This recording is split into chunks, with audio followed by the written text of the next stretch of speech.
Hello and welcome to our YouTube channel decode Padhai. हम कर रहे हैं क्लास 11th का chapter number 16 from biology digestion and absorption.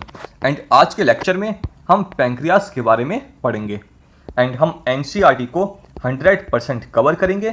Plus हम कुछ इंपॉर्टेंट पॉइंट्स को देखेंगे पैंक्रियास से रिलेटेड, जो कि एग्जाम पॉइंट ऑफ व्यू से बहुत ज़्यादा ज़रूरी हैं। तो आइए स्टार्ट करते हैं।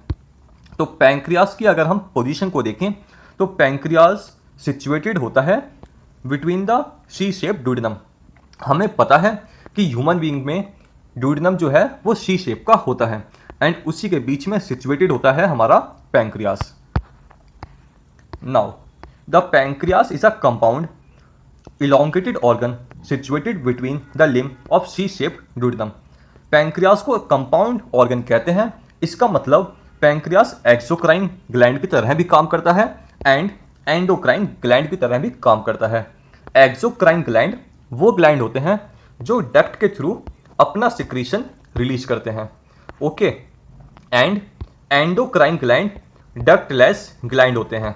इनमें डक्ट हमें नहीं देखने को मिलती, तो ये अपना secretion through the blood release करते हैं एंड ये हॉर्मोन्स को प्रोड्यूस करते हैं।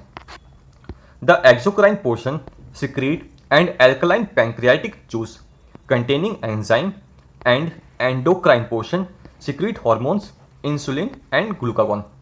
तो जो एक्सोक्राइन पोर्शन है वो क्या सिक्रीट कर रहा है? Pancreatic juice. एंड जो एंडोक्राइन पोर्शन है वो सिक्रीट करता है इंसुलिन एंड ग्लूकागॉन हॉर्मोन्स को। नाउ अगर हम डायग्राम देखें पैंक्रियास का तो देखो ये है सी शेप ड्यूडेनम एंड यहाँ प्रेजेंट है हमारा पैंक्रियास। एंड पैंक्रियास की जो डक्ट है एंड जो कॉमन बाइल डक्ट है वो ओपन होती हैं एक साथ as a hepato pancreatic duct in the duodenum. तो आपको बताना है कि जब हेप्टो पैंक्रियाटिक डक्ट ड्यूडेनम में ओपन होती है तो हमें कौन सा स्फिंक्टर देखने को मिलता है।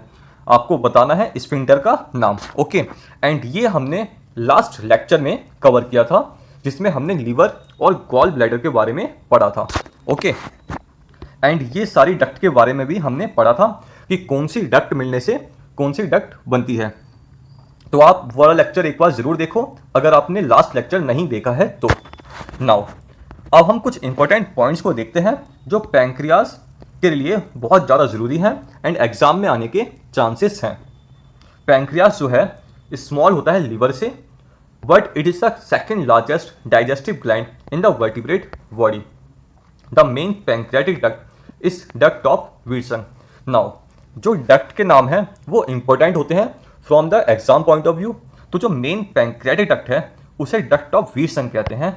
पैंक्रियास में हमें दो डक्ट देखने को मिलती हैं, एक होती है मेन डक्ट और एक होती है accessory duct. Now main duct को कहते हैं डक्ट ऑफ विल्सन एंड जो एक्सेसरी डक्ट है उसे कहते हैं duct of संटोरिनी, okay.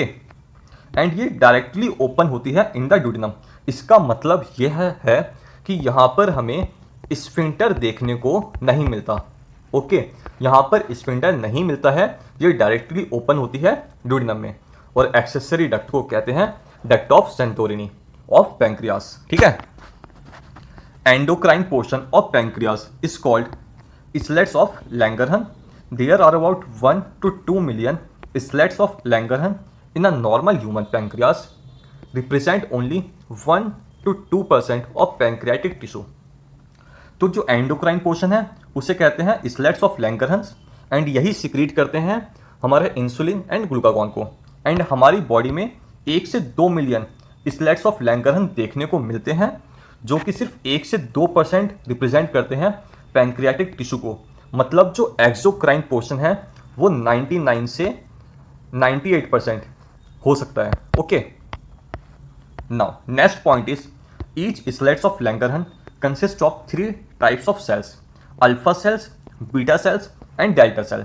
Alpha cell secrete करता है ग्लूकागॉन को, बीटा सेल सिक्रीट करता है इंसुलिन को एंड डेल्टा सेल सिक्रीट करता है सोमैटोस्टैटिन को। एनसीईआरटी में अल्फा एंड बीटा सेल्स के ही हॉर्मोन्स को दे रखा है जो कि हैं ग्लूकागॉन एंड इंसुलिन, ओके। तो ये इंपॉर्टेंट पॉइंट्स हैं एंड डेल्टा सेल्स के बारे में भी एग्जाम में पूछा जा सकता है। तो ग्लूकागॉन क्या करता है, ये क्या करेगा, ग्लूकोज के लेवल को बढ़ाएगा ब्लड के अंदर। एंड इंसुलिन क्या करेगा, इंसुलिन ग्लूकोज के लेवल को कम करता है in the blood. Okay, about 99% of glandular cells are cuboidal and constitute the exocrine part of pancreas. तो हमने देखा था कि जो स्लेट्स ऑफ लैंगर हैं जो कि एंडोक्राइन सेल्स हैं वो 99% सॉरी वो 1 से 2% होते हैं। ओके, तो जो एक्सोक्राइन पार्ट है वो कितना हो गया, 99% तक, 98 से 99% अप्रोक्सीमेट होते हैं। Okay, 1% of pancreas are endocrine. Next point is does the pancreas perform two main function? First is digestion of pancreatic juice for digestion and pancreatic juice में कौन कौन से एंजाइम्स हमें देखने को मिलते हैं वो हम नेक्स्ट लेक्चर में डिस्कस करेंगे। Second is production of hormones for sugar metabolism, insulin and glucagon. तो ये कुछ इंपॉर्टेंट पॉइंट्स थे पैंक्रियास से रिलेट में। मुझे उम्मीद है कि आपको ये लेक्चर समझ में आया होगा एंड पॉइंट्स भी सारे क्लियर हुए होंगे। प्लीज़ चैनल को सब्सक्राइब करें एंड वीडियो को लाइक करें